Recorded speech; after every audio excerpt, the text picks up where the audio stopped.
Buen día para todos. Gracias por acompañarnos en este viaje por la medianoche cósmica. En mi pensar, luz y claridad. En mi sentir, no hay vanidad. En mi actuar, fuerza y verdad. Así crecerá mi alma, con fortaleza y bondad. ¿Quién nos colabora con la lectura, por favor? El pleno poder del espíritu sobre la materia, que como ya dijimos, se manifiesta más allá de la muerte, se muestra por el hecho de que el alma, después de haber abandonado el cuerpo físico y el cuerpo etéreo, conserva de ellos una quinta esencia. En esto se diferencian los seres humanos cuando hayan cruzado el umbral. Puede ser que cuando el hombre llega a la otra orilla, una vez atravesada la corriente vital del cuerpo etéreo, haya podido haber solo una mísera gota de las aguas del léteo, el río del olvido, cambiando el recuerdo pleno por el gran olvido. Entonces las brasas en la región de las pruebas la devoran. O puede ser que su quinta esencia es como un cristal luminoso, testimonio de la participación espiritual imperdible, adquirida tanto de las fuerzas de vida del cosmos como también de las fuerzas creadoras que entre el cuerpo físico y etéreo tienen el poder de dar nacimiento a una corporidad nueva. El poder victorioso que moraba en Cristo sobre la materia y la muerte era tan grande cuando atravesó el sacrificio del Gólgota que pudo arrebatar a la muerte la totalidad del cuerpo etéreo con el que 3 años vivió sobre la tierra. Después de 3 días de lucha espiritual, Cristo surgió victorioso del sepulcro en la mañana de Pascua. La muerte no pudo confinarlo a la impotencia, sino que él permaneció presente en la tierra con su cuerpo etéreo transmutado en cristal de luz. Esta corporeidad resucitada que apareció a los discípulos era mucho más que un cuerpo etéreo, por estar impregnado de la quinta esencia de su cuerpo físico, conservó su forma, evitando la tendencia cósmica centrífuga y la unificación con el éter del universo. Tomado del libro Semana Santa, Emil Bock. Gracias, Mónica. Muy buen día para todos. Buen día, Mario. Felices Pascuas. ¿Cómo están? Feliz Pascua de Resurrección. Antes que todo, la pregunta es, ¿qué quedó en torno inclusive a esta Pascua de Resurrección? Porque me parece muy bien traído el extracto de esta conferencia de Emil Molk, donde pues muestra ese proceso diferente del Cristo, ¿no? Es un tema interesante porque él no hace el proceso justamente de la medianoche cósmica como lo hacemos todos los seres humanos. Él vive la experiencia desde justamente desde otro lugar, porque se ha impregnado, ha desarrollado estas 7 características del yo soy. O sea, llega a ser el gran yo soy. Y a través de esos 3 años y 3 meses de tránsito por la existencia terrenal, él va compenetrando cada uno de sus cuerpos. El cuerpo astral lo purifica, lo que hacemos nosotros en el proceso del Kamaloka. Luego entra toda la transformación de las fuerzas etéricas del cuerpo vital, del cuerpo de fuerzas morfogenéticas, y comienza a transespiritualizar este cuerpo, a transformarlo, a crear ritmos y armonías, sabiduría distinta dentro de la estructura de ese cuerpo, y luego compenetra hasta los huesos, hasta la final de toda su corporalidad. Y esa es la relación también con el dolor.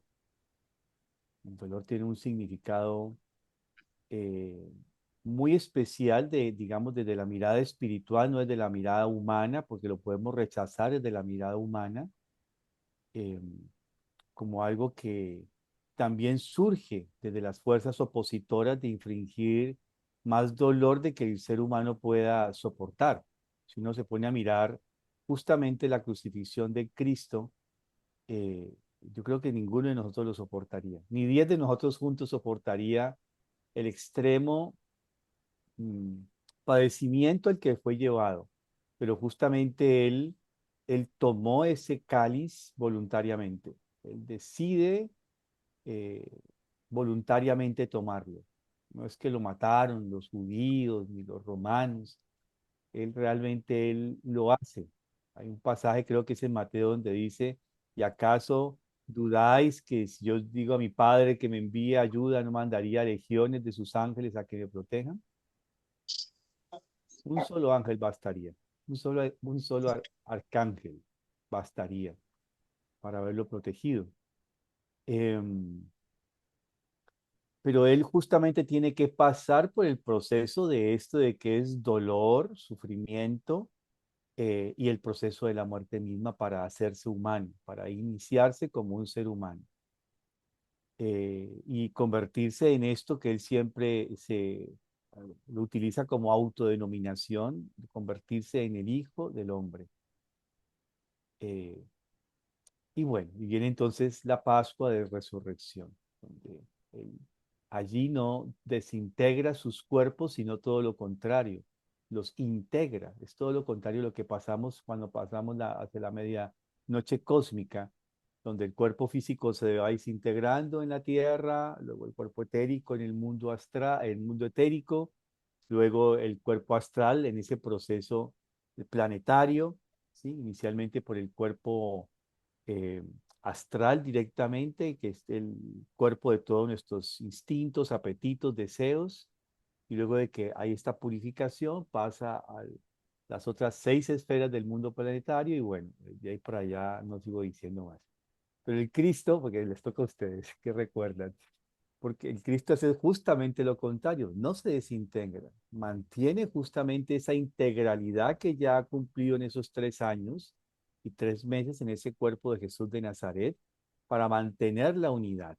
Y por eso es que desciende al mundo de la muerte ad inferos, o al infierno también como se le traduce, y allí logra justamente vencer la muerte, es decir, el espíritu de la muerte no puede desintegrarlo, logra justamente mantener esta integración durante este tiempo, de estos 3 días simbólicos además, porque no son 3 días de 24 horas terrenales, y logra justamente mantener esta integralidad de su corporalidad completa, por lo menos inicialmente de sus 4 cuerpos básicos, porque los otros te los va a comenzar a desarrollar a partir de ese proceso de la resurrección. Y logra justamente transespiritualizar su cuerpo físico. Y él logra que esto que es denso, materia que hemos incorporado a partir del pecado original dentro de nosotros, Steiner lo explica, imaginemos que es como que a ese cuerpo, todo lo que es denso y pesado cae como un polvillo fino y queda el cuerpo transespiritualizado. Eso es lo que logra justamente hacer en el proceso de la muerte del Gólgota, lograr que su cuerpo se logre mantener. Hasta el final, él mantiene la conciencia, hasta entregarse al momento de la muerte misma, que es cuando desciende con plena conciencia hacia el mundo ad inferos, al mundo inferior, a vencer la muerte. Ni siquiera los dolores más agudos, eh, solamente la flagelación, esos 40 azotes que le dieron no lo soportaría un ser humano normal. Eso ya provocaría 5 de esos latigazos, provocaría ya la muerte de una persona común y corriente. Soporta 40, el peso de la cruz, toda la presión, uno puede imaginar todo este proceso. Él logra conservar justamente su conciencia hasta el final. Pero bueno, ese es el tema que justamente nosotros cada vez debemos desarrollar en cada encarnación un poco más. Esa sería la tarea, ¿no? Cómo logramos atravesar hacia esa medianoche cósmica con plena conciencia. Bueno, ¿y ustedes qué recuerdan de la retrospectiva? ¿Qué quedó vibrando en nuestras almas en torno a lo tratado? Bueno, digamos que el proceso del Cristo, sí, en el hecho del Gólgota, bueno, de hecho, en sus 3 años de encarnatorios, de alguna manera sí se podría decir así. Esos 3 años representan lo que yo he leído, digamos que la transformación de los tres cuerpos, ¿no? Como cada año como una transformación. Y yo lo llevo a la imagen de que, pues en el primer año transformó pues, ese cuerpo astral del Jesús, a pesar de que era el cuerpo astral. Luego transforma el cuerpo etérico, ¿sí? En espíritu de vida, y luego transforma su cuerpo físico como hombre espíritu. Esa es la imagen que yo tengo de esos 3 años, que por eso él nos muestra el camino, ¿no? El camino de lo que va a ser el hombre a futuro. Pero en esa imagen, entonces, ¿qué pasaría con las esferas? O sea, porque, pues para esa época, obviamente, eso falta mucho. Pero al menos si nos fuéramos como para la sexta época, eh, ¿qué pasaría ahí cuando ya estamos nosotros, digamos, transformando nuestro astral con a ese yo superior? Eh, ¿Qué pasaría que en ese proceso de medianoche cósmica se transitaría diferente? ¿Eso lo escribió Steiner o igual no es como de nuestro interés por ser tan de largo plazo? Bueno, sí, uno decía, bueno, si hay tiempo para eso. Hábleme, maestro, del cálculo, pues estamos apenas en trigonometría, muchachos.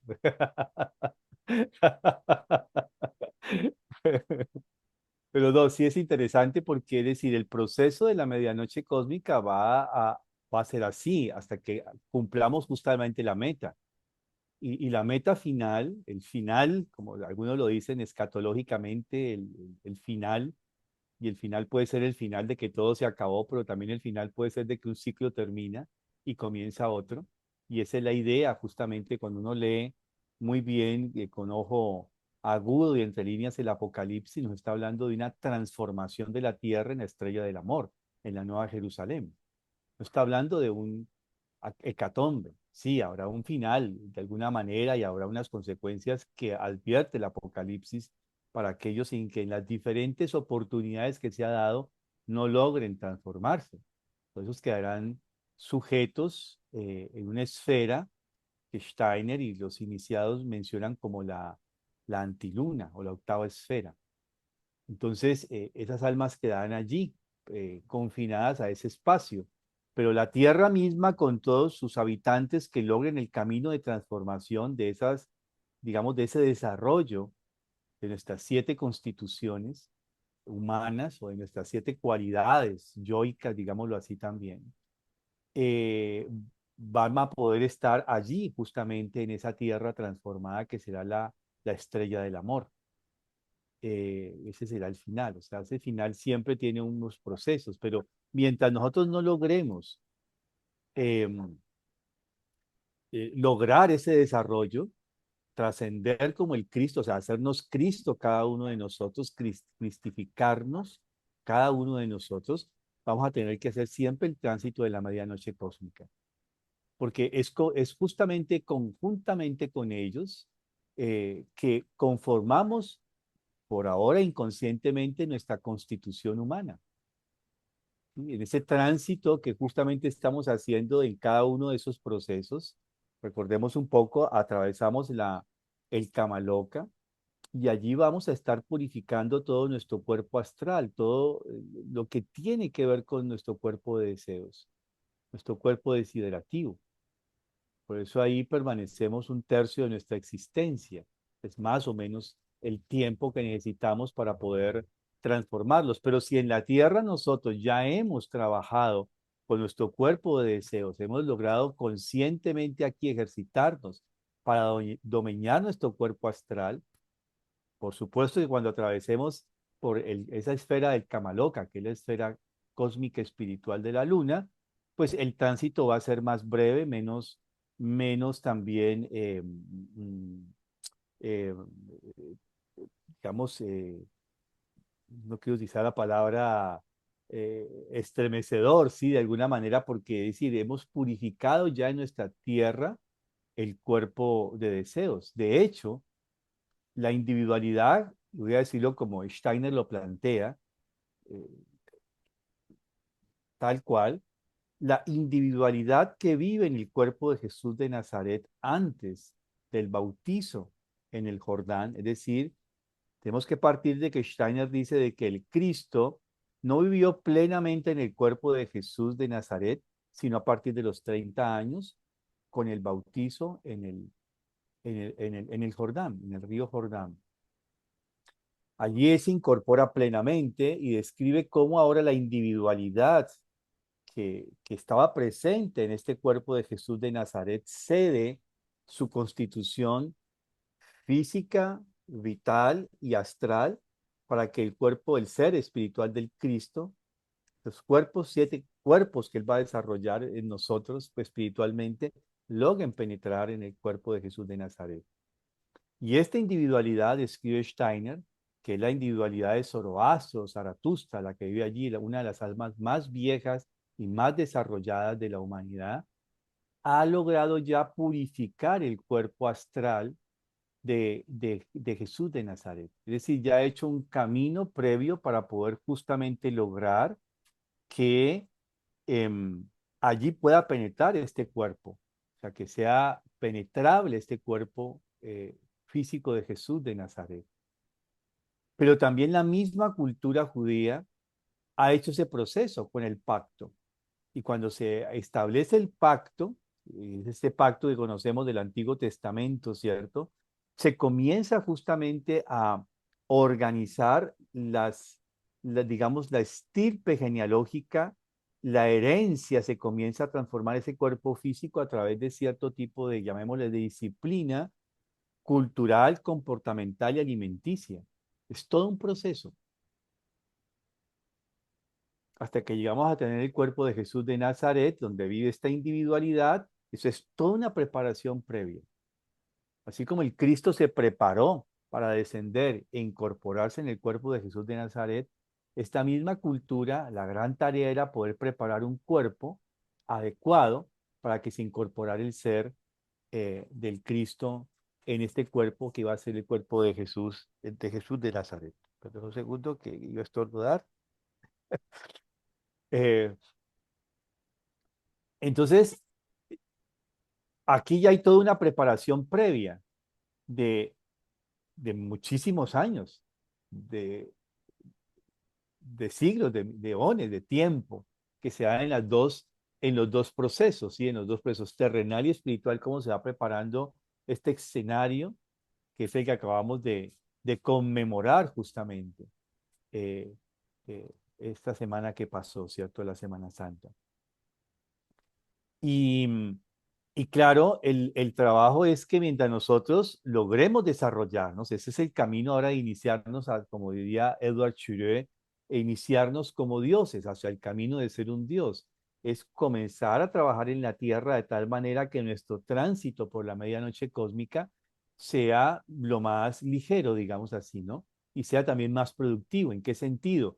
En que una vez trabajemos con nuestros cuerpos constitutivos, cuerpo físico, cuerpo vital, cuerpo astral, y desarrollemos cada vez más nuestro yo, por ahora sería desarrollar cada vez más la capacidad de la conciencia, y eso implica vencer nuestros egoísmos, nuestro cuerpo de egoísmo como tal, poderlo vencer para poder realmente compenetrarme con el otro, poder realmente vivir lo que el otro ser humano vive, poder percibir lo que el otro ser humano vive, o sea, en esas, digamos, transformación de nuestras 4 constituciones hasta ahora que poseemos cuerpo físico, vital, astral y nuestro yo, podamos realmente hacer un tránsito mucho más ameno.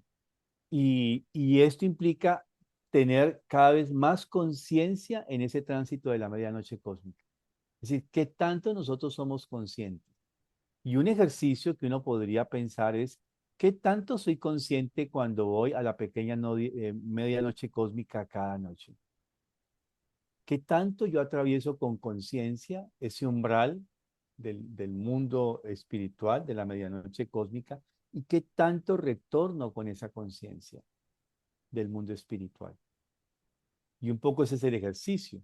Cuando culminemos justamente el proceso al final de los tiempos, que no es el final de la catombe, sino el final de la meta, pues vamos a poder hacer el mismo proceso del Cristo. Esa es la esperanza y el trabajo, ¿no? Porque esa esperanza trae trabajo, mucho trabajo. Bien, ¿alguien más quiere aportar algo? Mario, ¿puedo hacerte una pregunta que todavía no termino como de entender?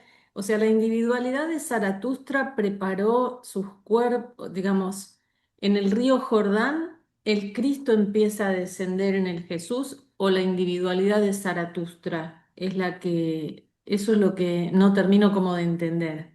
Ya, bueno, voy a irme al pasado, un poco al pasado para que sea quizás más entendible. Eh, Steiner plantea de que no solo existieron dos niños, un niño Jesús, sino dos niños Jesús. Un niño Jesús nace por la línea sacerdotal, son dos de las grandes líneas que se preparan en el pueblo judío, y el otro niño nace por la línea real, ¿sí? La línea de Salomón y la línea de David real. Y estos dos niños nacen. Uno de ellos, el niño de la línea sacerdotal, era un niño que era su primera encarnación, esa alma del alma natánica preservada, se le llama así, el alma pura, pristina de ese primer ser humano que fue preservada en el mundo espiritual, en el sol directamente, hasta el momento indicado. Y el momento indicado es cuando este niño es concebido, ese es el niño que se dice sin pecado concebido, el de la María que aparece, ¿cómo puede ser esto si yo no conozco varón? Esa alma natánica es la que encarna en el cuerpo de este niño Jesús, en la línea sacerdotal. De hecho, muestran una María orando, meditando en un templo. ¿Sí? Y el otro niño nace de la línea real. Y en este niño de la línea real se encarna una de los seres humanos más antiguos, más evolucionados, que es el espíritu de Zaratustra. Encarna en este niño. Cuando estos dos niños tienen 12 años, el niño real y el niño natánico, digamos de alguna manera, mueren. Y ahora el espíritu de Zaratustra, del ser que ha estado, de esta individualidad que se conoció como Zaratustra en Persia, se incorpora en el cuerpo de el Jesús natánico. Y a partir de los 12 años, estos dos seres son uno, o sea, el alma natánica y el ser de Zoroastro viven conjuntamente hasta los 30 años. Y ahí Jesús hace un proceso digamos, de Jesús de Nazaret, que es esta alma natánica más el cuerpo del espíritu del ser llamado Zaratustra o Zoroastro, vive allí en esta constitución.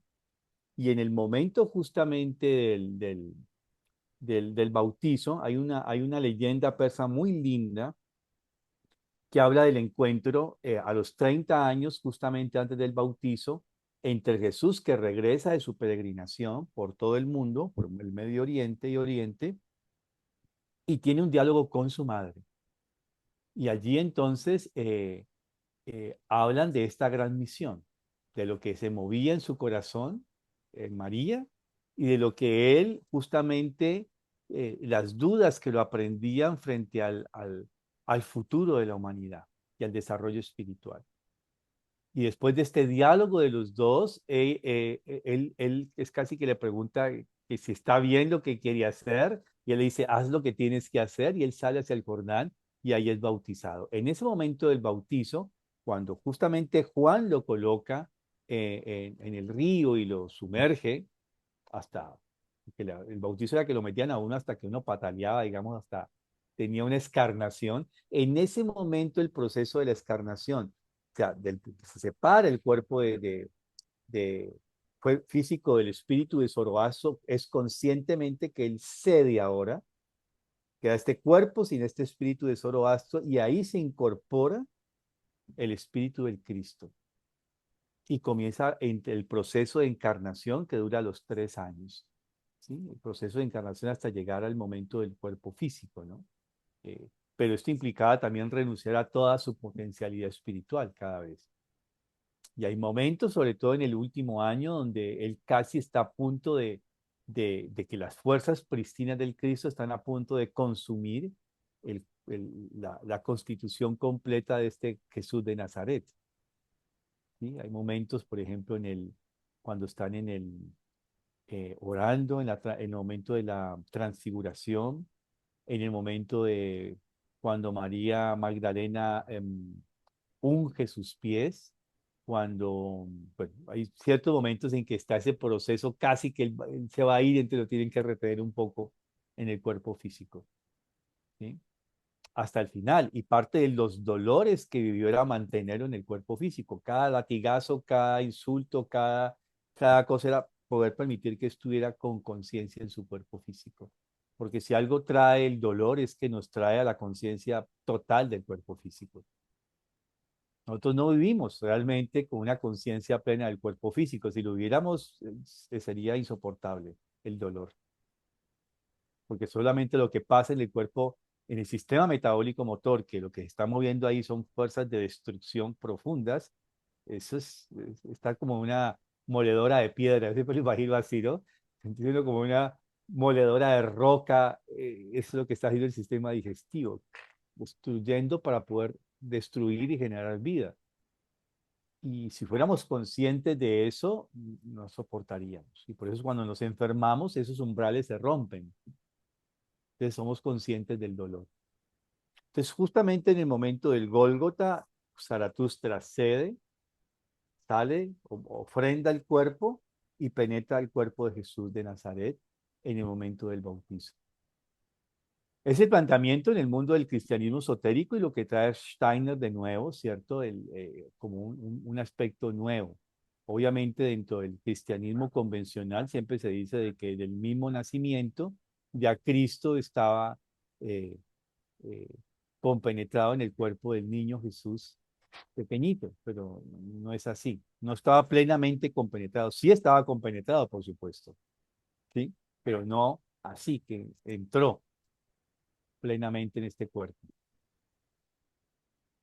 Gracias, Mario. Has hecho una síntesis que me permite como integrar porque es como que es tan complejo, que uno tiene como estas ideas por un lado, por otro, y a veces cuesta como integrarlas, ¿no? Y la síntesis que has hecho es realmente una maravilla poder contar con estos conocimientos, o sea, es otra manera de vivir la Pascua y de vivir, ¿no? Es una bendición realmente.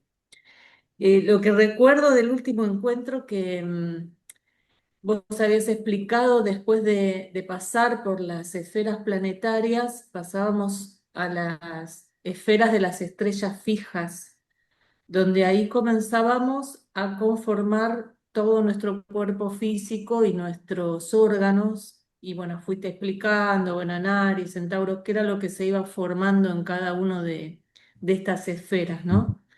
Eso es la idea que me había quedado. Bueno, algo había notado de eso también, por cada Mónica, esfera.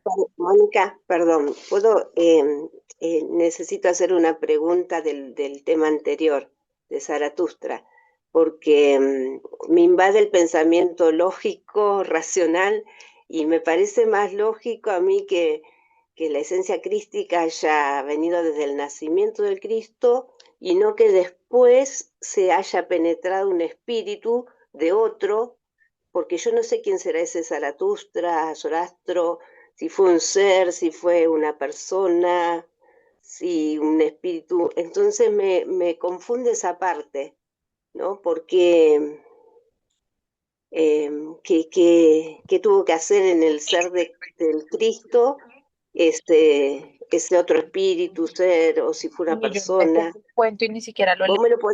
me lo podés aclarar un poquito, Mario? Sí, claro.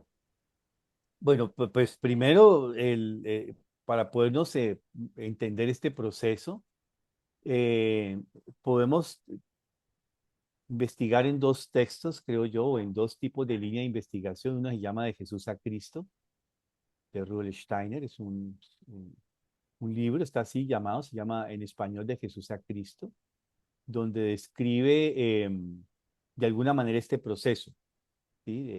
El proceso digamos, de este Jesús a Cristo, ¿no? ¿Cómo es esto de Jesucristo? Ahí está descrito todo esto, de alguna manera, esto que he mencionado. Y también se puede mirar en toda la línea de la cristología, digámoslo así, lo que trae Steiner es algo que se sabía en la antigüedad, porque digamos en la iconografía siempre se habló, siempre se pintaba a dos niños Jesús. Ustedes van a mirar todos los cuadros y cuando inclusive yo alguna vez le pregunté por qué a algún sacerdote, por qué dos niños con la Madonna, a veces aparecen Madonas con dos niños, ¿han visto? ¿Por qué dos niños? Entonces siempre la respuesta es porque uno es Juan el Bautista, como eran primitos, uno es Juan el Bautista y el otro es Jesús. Yo nunca creí mucho esto, ¿no? Digamos que sentía que era una explicación bastante ligera. Em, porque no hay un relato que hable de una cercanía, de una proximidad, si eran parientes, pero vivían a mucha distancia, como cuando uno dice, bueno, sí, uno tiene un primo hermano, pero vive lejos y sí, hay una relación, pero no era así tan estrecha. Y en esta iconografía hay muchas imágenes. Hay un libro en alemán que se llama eh, eh, Los tres Niños Jesús, se llama así, traducción en español. Es un libro en alemán que muestra todo el aspecto y la iconografía de la relación con los dos niños Jesús. Y hay un tema de que se habla de los dos niños Jesús, ¿sí? También ahí podemos encontrar dentro de la antroposofía, conferencias de Steiner, que se habla sobre estos dos niños Jesús, porque es algo de alguna manera en su época bastante revolucionario de manera espiritual y cognitiva. Hablar de dos niños Jesús cuando siempre se nos habló de uno. Es una de las cosas más complejas de la cristología en Rudolf Steiner, porque él trae este aspecto que nos rompe con todos nuestros siglos de dogmatismo frente a esta concepción del niño Jesús, que inclusive no son demasiados tampoco, porque la instauración de la Navidad en esta concepción de los dos niños Jesús, pues aparece justamente en, eh, a partir de que este Papa unifica los dos momentos de la Epifanía con el nacimiento del niño Jesús, porque en la antigüedad se tenía esta diferenciación. Pero en el momento en que se unifica la Navidad como una festividad del nacimiento de Jesús, siempre se tenía estos dos relatos de el nacimiento de Jesús de Nazaret y el nacimiento del Cristo, que era la Epifanía, que era el 24 de diciembre, en algunos, eran otras Sí, fechas, dicen que no es el pero ¿de 24, que es dónde otra salió fecha. Zaratustra? Ya ¿De te dónde digo, salió espérate. Zaratustra? Ah, perdón. Si me permitís un momento, yo también mencionaría el Quinto Evangelio, la última edición, que tiene 18 conferencias recopiladas, y ahí viene todo muy bien explicado y toda la progresión de todo el proceso también. Sí, Que ha me sido faltaba publicado en la mencionar ese. editorial Rudolf Steiner. Sí, Sí. yo lo leí detenidamente al Quinto Evangelio, Lo pero lees en detenidamente, lo concreto, puedes comprender. Sí. yo Ujú. lo leí todo, lo leímos además en grupo, pero nunca llegué a entender ese espíritu de Zaratustra y qué tenía que hacer en el Cristo, si el Cristo No, ya venía. Zaratustra fue un preparador, dijéramos, de la envoltura terrenal para después el Cristo, ¿no? Preparó la entidad de Jesús de Nazaret junto con el Jesús natánico, como ha dicho Mario, para después, a partir del bautismo en el Jordán, va descendiendo la entidad de Cristo y va haciéndose durante 3 años con las envolturas previamente preparadas de Jesús de Nazaret. Y todo ese proceso viene muy bien especificado en De Jesús a Cristo, o sea, perdón, en el quinto Evangelio, en la última edición que recoge todas las conferencias que Steiner impartió en diferentes lugares durante 2 años al respecto, ¿no? Ahí es el libro más completo. Hay Bueno, yo varias para no ediciones. robar más tiempo, aclaro que yo leí ese libro, lo que no entiendo es el ser de Zaratustra, pero lo voy a investigar por otro lado. Gracias, para no Eh, interrumpir más. bueno, entonces continúo con el hilo. Es que me gusta ir varias cosas para poder aclarar, ¿cierto? Para poder entender en qué momento justamente surge esta tarea.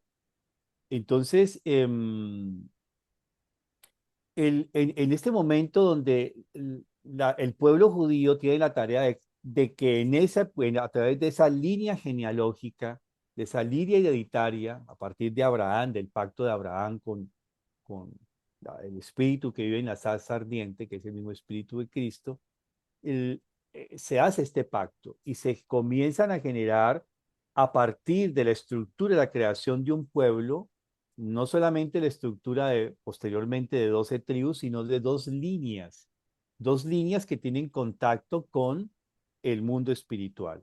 Y hay, digamos que para ese momento, dos grandes líneas que tienen ese trabajo. Uno es la línea sacerdotal, alguien que realmente a partir del culto puede generar un vínculo desde la tierra hacia el cielo con el mundo espiritual. Si hay algo que destaca, digamos, la tarea sacerdotal, es que alguien dentro de la esfera de la tierra prepara su constitución para entrar conscientemente a un mundo espiritual que ya le ha sido negado, le ha sido oculto por aquello de que cada vez somos más densos. Y por el otro lado viene la línea real, que es la que ahora incorpora dentro de sí los designios del mundo espiritual y los lleva a la vida práctica, concreta, en hábitos, costumbres, cultura, ¿sí? Mientras uno es el culto, que es lo que permite la vinculación con el mundo espiritual, lo real trae ese mundo espiritual, esos designios, esas metas a la tierra, y es a través de la cultura, pero también de la culturización de la cultura y de la culturización de la naturaleza, que es lo que llamamos agricultura. Entonces vienen estas dos líneas. Esas dos líneas, la que une con el mundo espiritual y la que trae lo del mundo espiritual a la tierra, inicialmente son separadas, pero van a tener que unirse en una sola. ¿Sí? Y ahora, cuando nace después de se prepara durante peones, siglos, milenios, este proceso en el pueblo judío, va a llegar el momento culminante. Ahora hay que tener un cuerpo para que encarne el Cristo. Y nacen estos dos niños Jesús. Uno es de la línea sacerdotal, con este gesto, que es esta alma pristina, que el ser que encarna este primer niño Jesús, sacerdotal, es un alma pristina, pura, la primer ser humano que primera encarnación de un ser humano en este cuerpo, que es el Jesús natánico, que se le llama así. También le llama Jesús natánico. Y el otro es un ser que ya físicamente es un ser, inclusive sus padres son mayores, es una persona que físicamente tiene otra predisposición, del mundo espiritual se forman estas predisposiciones distintas, y ahora el espíritu que guía el desarrollo de este ser debe ser un espíritu humano más desarrollado en el momento. Y era el ser que se conoce como Zaratustra, el que encarnó se conoció así porque una de sus últimas encarnaciones la tuvo en el pueblo persa como Zaratustra. Pero no es el Zaratustra físico, es este ser espiritual, se encarna en este niño y logra desarrollar hasta los 12 años, uno y otro, lo que deben hacer, y luego se cruzan y se incorporan en uno solo. Y la tarea entonces a partir de este momento de los 12 años es que Zaratustra comienza a impregnar en este cuerpo que tiene a su vez el alma natánica, que no tiene ningún tipo de experiencia de vida, toda la experiencia y bagaje de vida que tiene este otro espíritu, para impregnar eso en su constitución física, vital y astral. Y ese es el proceso que va a hacer ahora en esa alma pristina, pura, este ser espiritual bastante vivido, bastante experimentado en este alma que no tenía tanta experiencia de vida.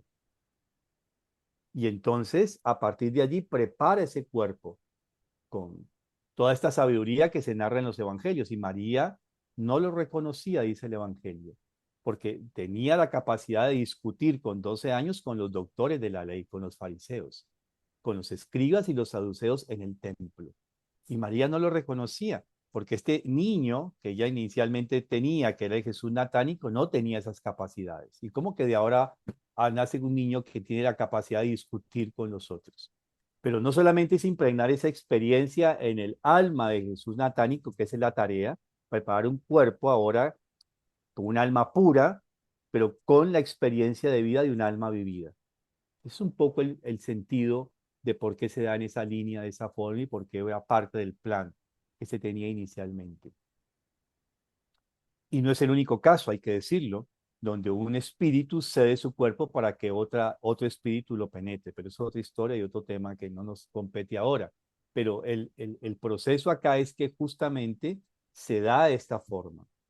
Y hasta el momento del bautizo en el Jordán. Ahora, estas cosas a veces nos rompen, yo sé, los esquemas cognitivos que tenemos y mi sugerencia, al menos yo lo hago así cuando hay cosas que no puedo comprender plenamente desde mi parte, digamos, de pensamiento. Yo llevo esta imagen y la coloco en la meditación. Esto que me cuesta entender, lo llevo a la meditación y digo, bueno, ¿y cómo es esto? Y lo muevo allí, ¿no? Trato de contemplarlo. ¿Cómo pudo ser esto posible? Y esto va haciendo de que vaya, a veces de repente, a veces por pasos sucesivos, aclarándose esta imagen, porque a veces no es tan fácil, porque además suena como ilógico, ¿no? Esto es como Sí, esta cosa que no tiene lógica, y somos personas lógicas, porque sí, por los eso yo te principios, aclaré que desde mi lógica, pero lo voy a llevar sí, a la meditación. Gracias por explicar. bueno. Gracias. Bueno, me quedan 10 minutos para terminar el tema ahora. Pues Mario, para terminar Eh, este tema del Gólgota, te hacen una pregunta en el chat.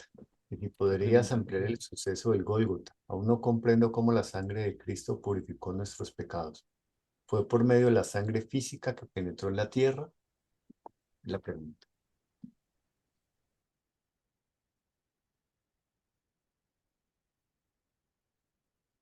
Es una pregunta. Em, claro, no, pero no es solamente la sangre que entró a la tierra, ¿sí? Es decir, digámoslo de esta forma.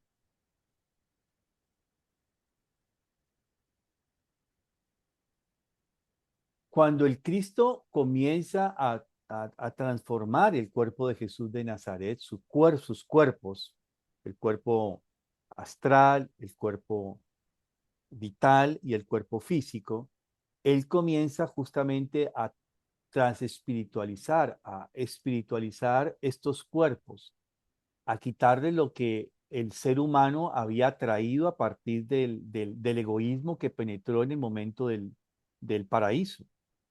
Cuando el ser humano consume del fruto del conocimiento del bien y del mal, en ese momento entran las fuerzas egoístas más fuertes dentro de la naturaleza humana. Y este ser humano había sido creado por los seres espirituales como imagen y semejanza, que era totalmente amor, entrega, devoción absoluta. Pero eso tenía una situación, por lo pronto, no era paradisiaca, era que el ser humano se quedara solamente como un estado de embeleso. Y ahí es donde cumple la función los seres adversos, en especial Lucifer en la primera instancia, donde cuando consume el fruto del conocimiento, para poder hacer que este conocimiento ahora se desarrolle aquí en la tierra, en el plano no en el plano espiritual, sino en el plano físico, entró todo lo que se puede penetrar en un ser humano de egoísmo. Y hay muchos relatos en el Antiguo Testamento que muestran este aspecto del egoísmo hasta llegar al asesinato mismo, ¿sí? De Caín y Abel, que es una forma de mostrar este aspecto. Ay, estoy que estornudo y no. y no quiero hacerlo frente a la pantalla. Eh, entonces, en ese proceso de los 3 años, el Cristo comienza justamente a transformar todo el cuerpo astral, todo el cuerpo vital y todo el cuerpo físico. Y eso, esa transformación de toda su constitución, hasta llegar a impregnar de esas 7 fuerzas del yo soy el cuerpo físico, de volver a rescatar justamente ese pecado original, queda saldado, porque él lo logra vencer en el cuerpo de Jesús de Nazaret, en un cuerpo humano. Este ser espiritual, Cristo, el Hijo de Dios, el ser más pristino, con la más fuerte entrega justamente del amor, de la compasión, de la devoción al humano, entrega estas fuerzas y transespiritualiza toda esa esfera, todo eso que queda en nuestra esfera humana como egoísmo recalcitrante, instintos, apetitos y pasiones. Y allí justamente él, al transformar esta transformación, queda en la sangre, queda en el cuerpo físico y queda también en su sangre, porque somos cuerpo físico, estructura física corporal y sangre. Y parte de ese proceso es que esa sangre es derramada completamente, totalmente. Ese cuerpo quedó sin una gota de sangre, porque lo último que quedaba en la sangre era la pleura, que es la que sale justamente cuando Longino eh, eh, penetra su lanza en el quinto espacio intercostal, que es donde aquí está esta parte del corazón que preserva eso último que tiene que ver con, con esta linfa que está allí viva, ¿no? Es lo último que sale. Hay una leyenda muy linda sobre la lanza de Longino, inclusive, y cómo Longino, que tenía cataratas, al caer esta pleura sobre sus ojos, se cura de las cataratas. Pero también tenía la indicación de Poncio Pilato de que no permitiera por nada del mundo de que sus huesos fuesen quebrados. Y por eso cuando llegaban los judíos a quebrar sus piernas para poder que se descolgarse, poder producir la muerte, no se sostiene con los pies, entonces se descuelga y se puede, es un destrozamiento total, pero Longino tiene la indicación de que no deje que eso pase. Entonces Longino dice, vea que está muerto, ¡tum! Le entierra la lanza para que no le partan sus huesos y va a decir el Evangelio, y entonces se cumplió las escrituras, ni uno de sus huesos será quebrado. Bueno, y ahí viene la leyenda de la lanza de Longino, pero no es el tema ahora, ¿cierto? Entonces, él entrega todo esto. Entonces, no solamente él ahora transformó el cuerpo físico de Jesús, sino que con su derramamiento de sangre transformó el cuerpo de la tierra. Porque cuando el ser humano pecó, comió del fruto del conocimiento del bien y el mal, no solamente cambió algo en la composición de su cuerpo físico, sino que también cambió algo en la composición del cuerpo de la tierra. La tierra no era lo que era hasta lo que es hoy en día. O sea, fue muy diferente antes del pecado original a lo que comenzó a ser a partir de allí. Y por eso esa ofrenda de derramar su sangre, ahora no solamente tiene que ver con nuestra propia transformación, sino también con la transformación del cuerpo de la tierra. ¿Sí? Entonces por eso se derrama su sangre hasta la última gota sobre la tierra. Y la tierra ya queda transformada, es decir, tanto el ser humano como la tierra quedaron redimidos de su deuda. La deuda quedó saldada. Porque nuestro codeudor la pagó. Entonces el mundo espiritual nos condonó la deuda. Ya a partir de acá lo que hagamos es de nuestra responsabilidad. No sé si quedó un poquito más claro, ¿no? Pero eh, Gracias, maestro Mario. ¿sí, Dunia, quedó claro? Sí, quedó ¿O mucho no? más claro. Sí, sí, es que ese tema siempre es un poquito difícil de comprender, pero sí, mucho más claro. Muchas gracias. Bueno, entonces, claro, y vienen todas esas imágenes arquetipas de cordero, el ofrenda, el sacrificio, porque siempre se trata de mostrar hoy en día en todos estos relatos que tenemos hoy que el Cristo fue asesinado, que fue llevado a la cruz, que sí, pero él se ofrenda. Entonces, por eso la imagen del cordero, ¿no? El cordero que se ofrenda, él va manso al cadalso, ¿cierto? Al matadero. Y él lo hace de manera voluntaria. Bueno, pero entonces no alcanzamos a terminar hoy. Está bien, no hay problema. Terminamos dentro de 8 días. Como no va retrospectiva, porque la retrospectiva sería sobre todo este tema justamente de lo que es la Pascua de Resurrección, lo de que es la Semana Santa y la Pascua de Resurrección. Yo siempre digo, trato de decir que son dos cosas que tenemos que recordar, porque a veces nos quedamos solamente con la pasión. Llegamos hasta el viernes y el sábado ya estamos de rumba, bebiendo y escuchando música porque ya se acabó el sufrimiento. Resulta que no, es el momento que hay una imagen que yo siempre pensé, y aquí les comparto algo, de la dolorosa, ¿no? Yo creo que en todas las culturas existe la imagen de la dolorosa, la Virgen de la Dolorosa, que es esta Virgen que siempre visten de negro, ¿no? Sufriendo. O está esta escultura de la María portando el cuerpo de Jesús, que no es tan grande, ¿no? Me sorprendí cuando la conocí porque es pequeña, cargando el cuerpo de Jesús. ¿Qué pasa en ese viernes? Cuando es llevado a la tumba, durante toda esa noche del viernes y durante todo el día del sábado. Y es aquí donde el ejercicio de la meditación ayuda, ¿no? Porque uno contempla, esa pregunta la tuve siempre, y bueno, ¿y qué pasa? Y bueno, se murió y fue al mundo de abajo, ¿no? Al inferos. Descendió a los infiernos y al tercer día resucitó. Y ya se recita, lo recitamos, yo lo recitaba. Pero luego viendo ¿por qué esta Virgen de la Dolorosa? ¿No?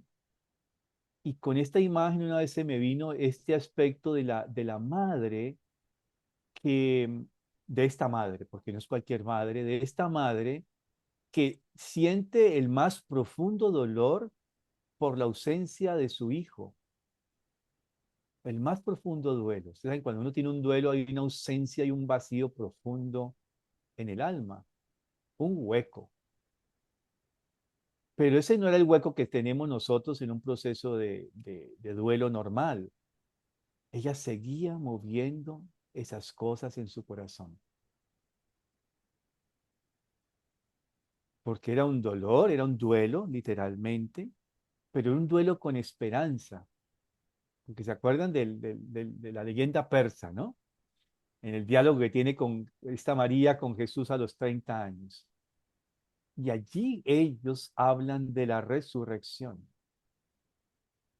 Y ella tiene el duelo, pero con la esperanza de que Él va a vencer la muerte. Y no es gratuito que ella esté allí el domingo, tempranito en la mañana, al alba, en la tumba. Y no es ella la que sale a buscarlo ni la que pregunta, porque ella lo comprende. Es como la imagen femenina de Juan Bautista, perdón, de Juan Evangelista, ¿sí? No entra a la tumba. Este Juan no entra a la tumba. Pedro entra y desculca las mantas. El Juan se queda en el umbral. Es un alma plenamente consciente. Y estas dos Marías, eran tres, ¿no? Esta María, madre, no pregunta, está allí. La que va y sigue buscándolo es María Magdalena, que es como la imagen femenina de Pedro. Y es muy interesante porque justamente esa transición entre el momento del fin del Gólgota, que es con su muerte, y a la resurrección, transita esa noche del viernes al día sábado, hasta la madrugada del día domingo. ¿Cómo acompañamos ese proceso para poder tener la vivencia, las imágenes de lo que es la resurrección? Que eso es otro tema también que es muy difícil de comprender. ¿Cómo es así que resucitó? Y que es un cuerpo transespiritualizado, y que es un cuerpo transustanciado. ¿Y qué es eso? Eso es más difícil que entender la pregunta de Su cuando dice, ¿y eso cómo es que Zaratustra estuvo allí? Es más complejo todavía, ¿no? Pero son cosas que justamente hay que utilizar esa otra lógica, que no es la lógica de la razón, claro, soportaba la lógica de la razón, hay que activar la lógica del corazón, el pensar del corazón para poder entrar en estos temas. Bueno, entonces dentro de 8 días terminamos con esto de la medianoche cósmica, hacemos el camino de vuelta y con ello culminaríamos el tema y ya vamos perfilando cuál sería el próximo tema a tratar. Entonces pasamos a la Gracias. parte artística. Gracias, Mario. Querida Isabel, muy buen día. Hola, buen día a todos. Feliz Pascua. ¿Qué tal? Gracias. Bueno, es un placer porque hoy estoy en un sitio nuevo, en la comunidad de cristianos, y no me ha dado tiempo a hacer una prueba, pero se ve bien, ¿no? Pues vamos a prepararnos, vamos a colocar el cuerpo, vamos a prepararnos cómodamente en la silla, vamos a colocar los pies firmes en el suelo, la espalda erguida, ni muy tensa, ni muy relajada, y la coronilla hacia el cielo. Y vamos a poner nuestra mirada de vaca, una mirada relajada, no hay un punto fijo, y simplemente nos vamos a quedar ahí. Terminamos con el ejercicio séptimo, que era la expansión y la contracción. Hoy vamos a repetirlo 3 veces. Vamos a hacer una línea, 2 y 3, dejando espacio para el siguiente ejercicio. Entonces, yo ya lo tengo aquí. A ver. Así.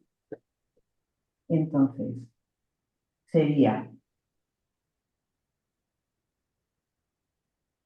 expansión, contracción, expansión, contracción, expansión,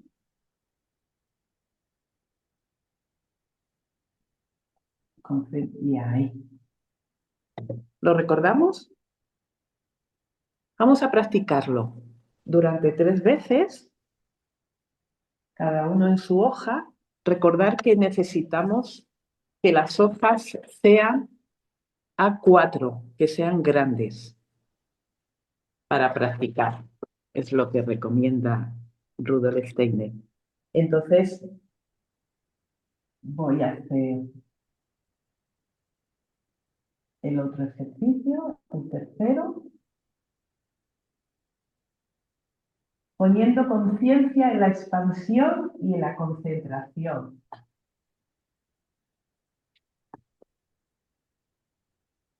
¿Sí? Y una vez que hayamos terminado, porque esto es un proceso personal, puede ir gente a lo mejor por el segundo ejercicio, dentro del 7 o el tercero, pues vamos a repetir encima del ejercicio, poniendo conciencia en la expansión y en la concentración.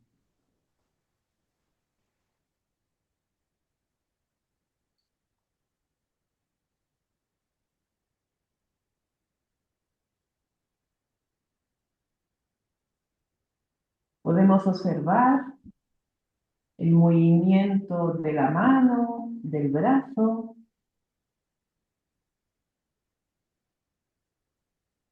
También nuestra respiración, si lo hacemos más lentamente.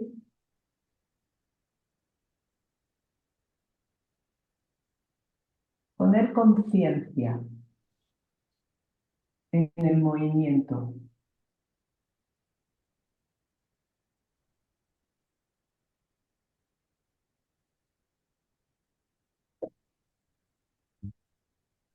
¿Sí? ¿Qué tal vamos? Bien. Ay, muchísimas gracias. Si enfocáis la hoja, quien pueda, pues a mí me ayuda a veros. Si podéis, si tenéis posibilidad, si no, no pasa nada.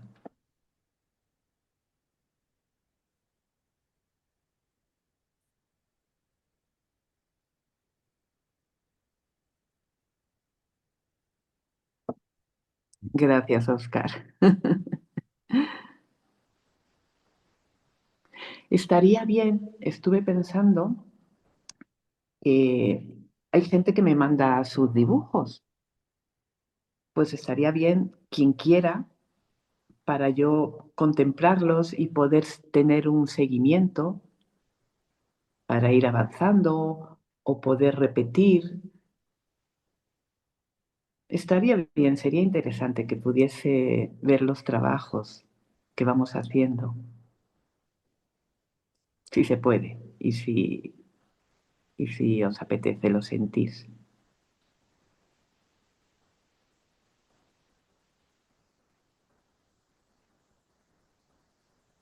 Bien, pues iríamos terminando para dejar este ejercicio y ahora pasaríamos al siguiente,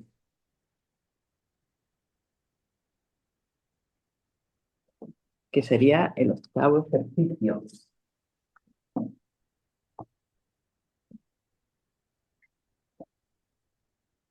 Ahora lo que vamos a hacer es acentuar la concentración hasta que la línea se toque ella misma. Sería esto.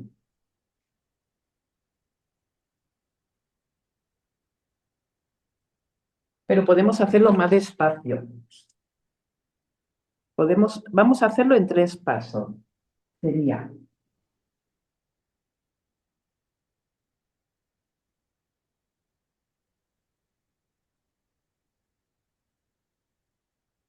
sin que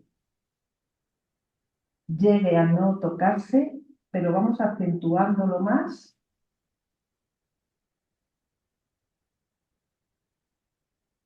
¿Sí? Es el mismo gesto de expansión y concentración, pero nos acentuamos más la concentración hasta que la línea se toque. Aquí vamos a dejar un espacio. ¿Sí?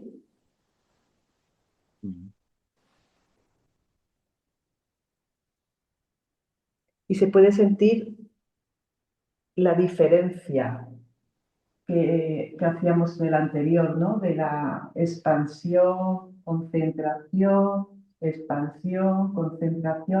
Aquí estamos acentuando más la concentración. Y en el siguiente, pues, nos vamos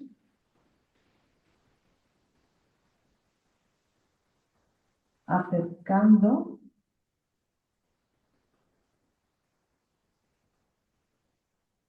a la línea.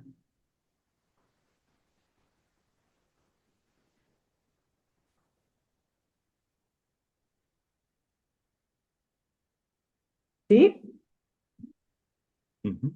Y se puede ver, a ver si lo veo yo.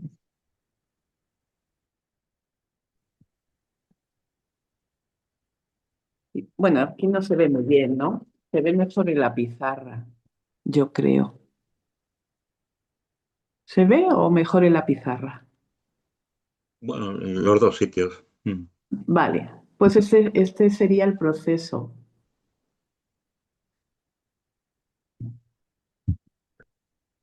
Acentuar la concentración hasta que la línea se toque.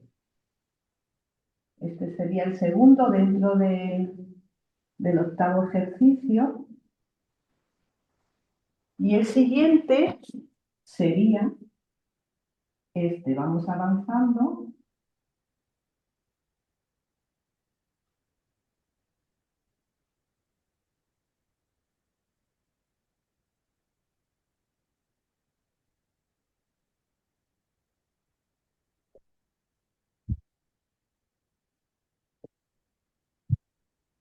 Y ese sería el ejercicio de hoy. Igual, si hemos terminado, pues podemos repasarlo.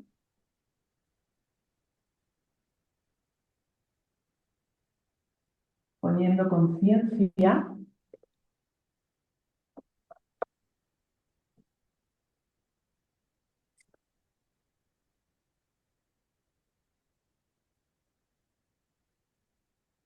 y podemos sentir la diferencia del estado de conciencia entre la expansión, la concentración y cómo acentuamos, cómo hay lentitud, rapidez, cómo está la vigilia, el sueño, la claridad, la oscuridad. Vamos a abrir pues esas posibilidades, ¿no? Para llevarlo a experimentar en el dibujo de formas.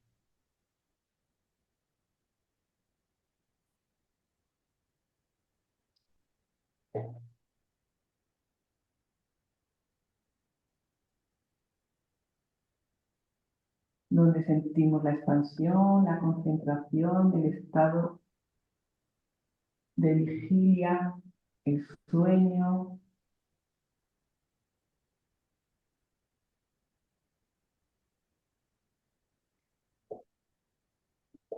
La lentitud, la rapidez, donde hay más claridad, más oscuridad, si lo experimentásemos o no. Es un laboratorio.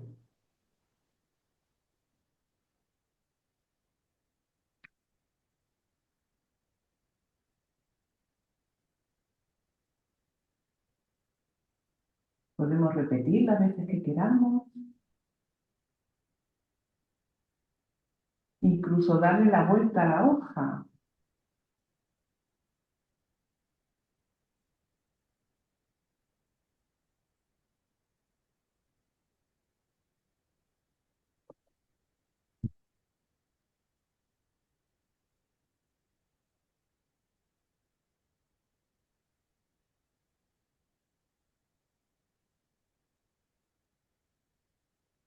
¿Qué tal? Bien, bien. Ah, genial.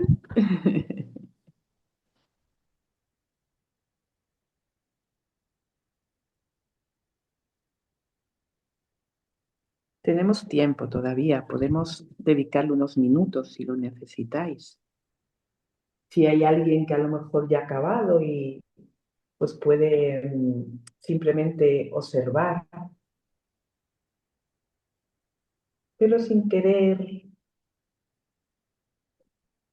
sin poner ningún juicio, simplemente observamos. Y si nos hemos dado cuenta de algo, lo podemos traer.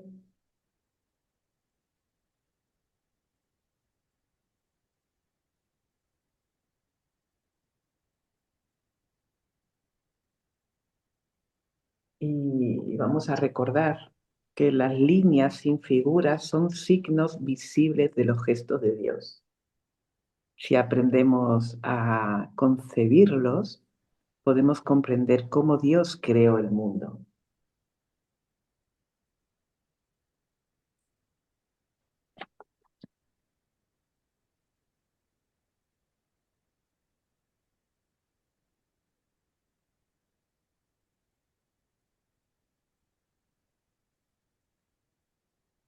La línea y la curva son dos principios de la creación. Entonces, cuando estamos haciendo los trazos, sería bueno tenerlo en cuenta. Que la línea y la curva son dos principios de la creación.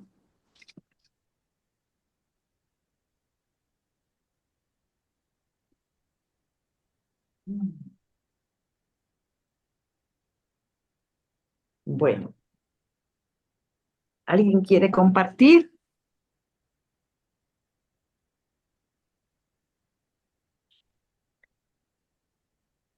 ¿Cómo ha sido la experiencia?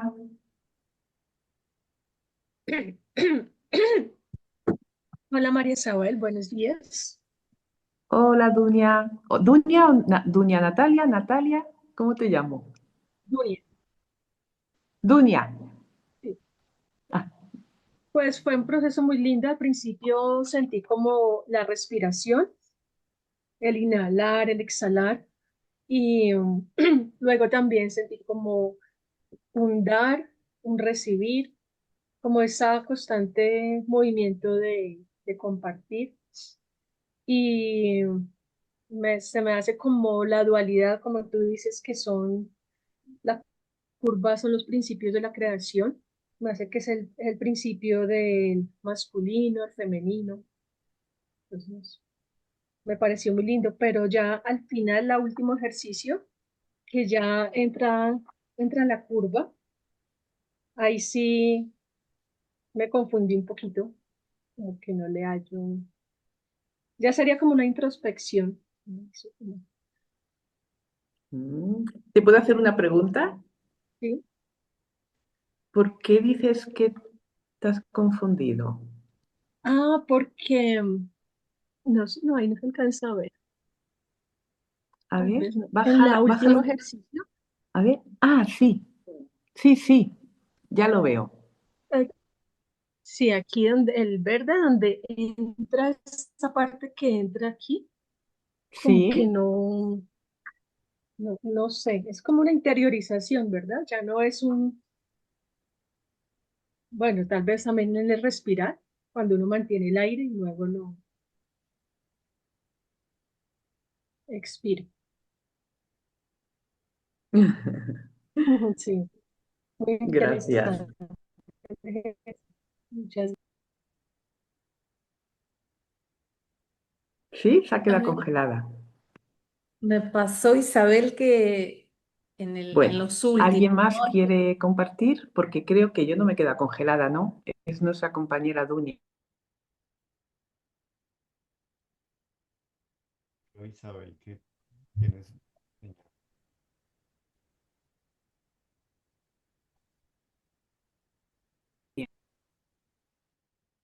Sí, quedó congelada. Y cayó.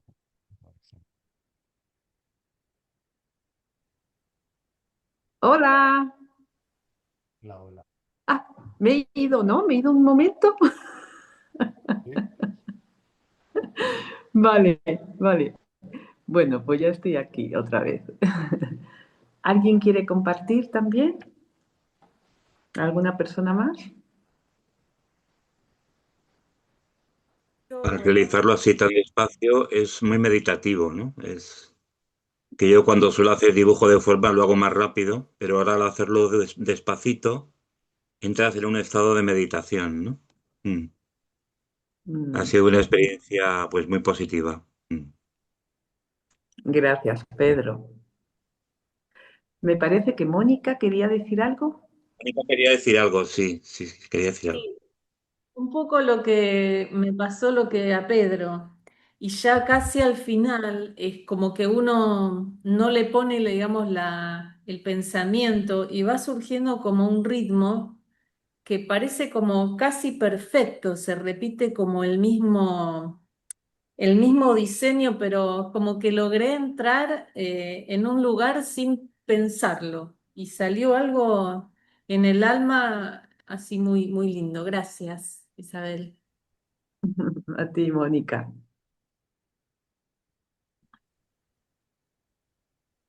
Pasó No sé con. si alguien más quiere contar su experiencia. Hola, ¿me escuchas, Isabel? Sí, alto y claro. Me pasó que en este ejercicio, me pasó que en este ejercicio la recta quería salir.